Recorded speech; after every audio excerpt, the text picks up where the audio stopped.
বহুল পরিচিত একটা রেসিপি নিয়ে আজকে হাজির হয়ে গেলাম। আসসালামু আলাইকুম এভরিওয়ান। ফার্স্টেই আমি বাটিতে কিছু পেঁয়াজ কুচি নিয়েছি আর এর ভিতরে একটু লবণ দিয়ে দিলাম, দেখতে পাচ্ছেন। এখন আমি হাত দিয়ে খুব ভালো করে চটকে নিব। আর এর ভিতরে এখন 5-6টা শুকনো মরিচ ভাজা দিয়ে দিলাম, দিয়ে এটাকে হাত দিয়ে খুব ভালো করে চটকে পেঁয়াজের সাথে মিশিয়ে দিব।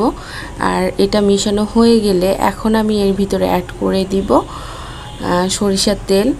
আর আমি বলে রাখছি, এই ভর্তাটা কিন্তু অনেক অনেক পছন্দের একটা ভর্তা আমার।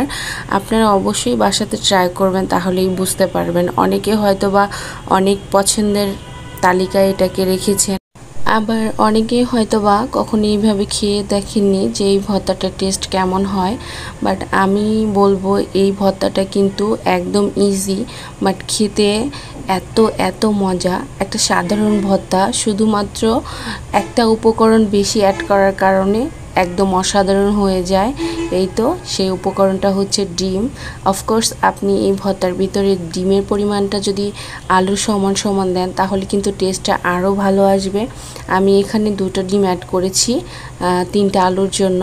আর এখন আমি একটু ধনিয়া পাতা দিয়ে দিলাম, এটা জাস্ট ফর ফ্লেভার। আপনারা যদি চান তাহলে কিন্তু ধনিয়া পাতাটা নাও দিতে পারেন। এটা কিন্তু খেতে এমনিতেও অনেক অনেক মজা। এখন অনেকের কাছে মনে হতে পারে এটা একদম সিম্পল একটা রেসিপি, বাট আমি জাস্ট শেয়ার করলাম আপনাদের কাছে, যারা এখনও খাননি তাদের জন্য, যারা নতুন আছেন তাদের জন্য।